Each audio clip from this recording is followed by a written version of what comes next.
mga kalingap, ayan po, nandito kami sa SM ngayon. Siyempre kasama natin si Pauline Joyce yan kasi meron kaming pinuntahan. May hinatid kami kay Joy Diwata, no? Ngayon nandito kami sa SM, yan, namasyal-masyal. And then kasama natin siya, magdi-dinner po ngayon.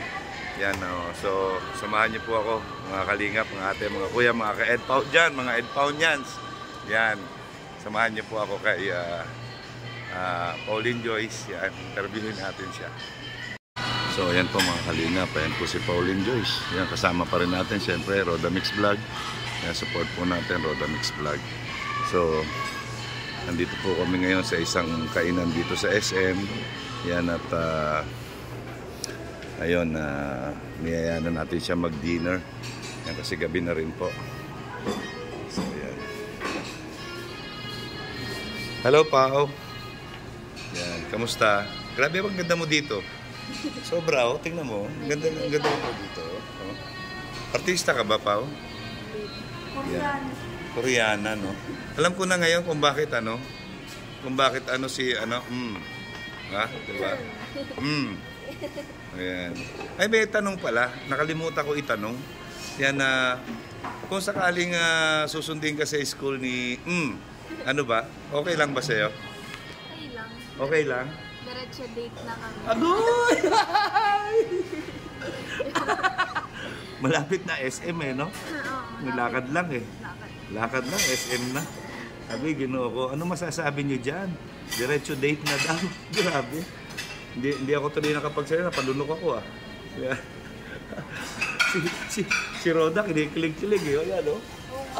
Sa totoo lang, nanood lang talaga ako ng love team nung may ipaw. Hindi ako talaga mahilig sa love team. Kasi napakatahimik, ano? Yan. Bakit ba ang tahimik ng love team nyo? Hindi ko Hindi bago maingat? pa lang kasi. Hindi, matagal na yan eh. Oo nga. Yan, imagine niyo, susunduin lang, may date na agad. Vibes lang. Good vibes, siyempre. Yan, kung sakasakaling sa first date ninyo, saan mo siya yayayain kumain? Hindi na first date, may date na eh. Ano? Sa ano lang, fishbowlan lang pwede na. Fishbowlan lang pwede na, no? Pang estudyante lang. Ay, grabe. Wala akong masabi. Yan yung ano, di ba, napaka-humble, ano? Walang art sa katawan. Go with the flow lang siya. Go with the flow. So, ayun lang. Hindi ko lang alam, baka mapagalitan tayo ng tatay at nanay. Kinidnap lang natin si Pao. Ikaw ang magpaliwanag mamaya. Yan, magpapaliwanag na lang po ako mamaya sa barangay. Ayan. Dahil pumunta muna kami dito sa SM para mag-dinner.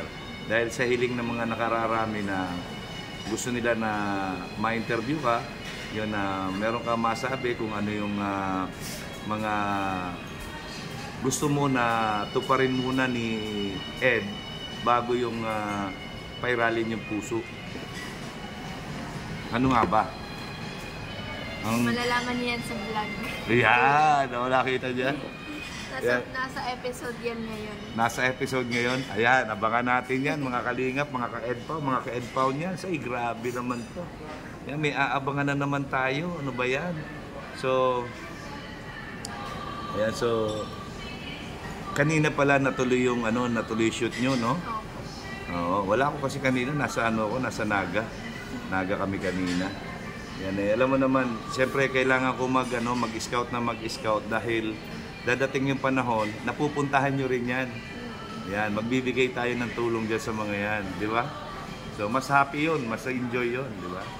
Kaya, salamat do sa mga sumusuporta sa EDPAW, sa mga taga Hong Kong, yun, lalo na sa Hong Kong, mayroon nang nabuo na community din sa Hong Kong na para pagka nag-meet and greet kayo dyan sa Hong Kong, ay grabe. Oo, di ba? Yan, kung gaano karami yung dati, mas marami yung ngayon. Di ba? Mas maraming sasalubong sa inyo ngayon. Di ba? Kasi marami na silang sinusuportahan ng mga love team eh.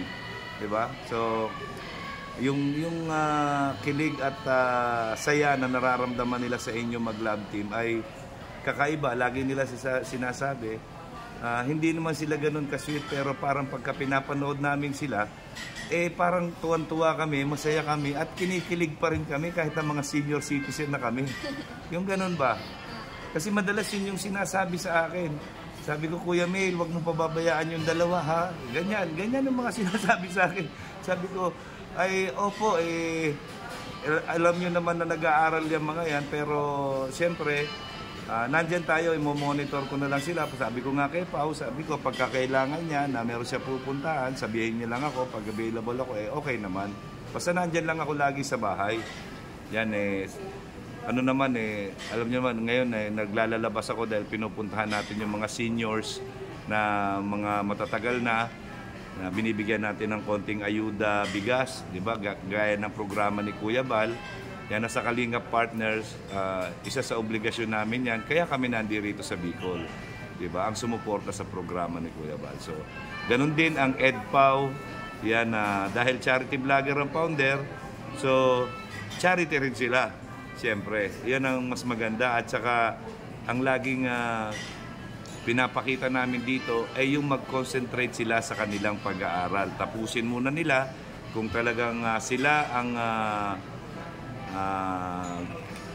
ginusto ng tadhana, di ba? Kahit na ano pang mangyari, sila pa rin talaga, di ba? Kasi Pao, napapangiti na lang ay. Di ba? So, ayan Pao, anuhin mo sila, imbitahin mo sila doon sa bago nyong episode. Ayan guys, meron pong sa mga nag-aabang dyan, ito na yung pinakainabangan nyo, yung bagong episode po ng EdPAW yan. I-upload na po ni Kalingap Rab yun, kaya stay tuned lang po sa new episode. And syempre, magtutuloy-tuloy na po ito ngayon. Yan. Di na magtitigil, magsawa na po kayo sa mga episode. Ayan. Salamat pa ha. Ayan, thank you very much. Sana, mo, nandito lang si Kuya Mail. Alam mo, isang message mo lang. Ma-reply mo si Kuya Mail agad.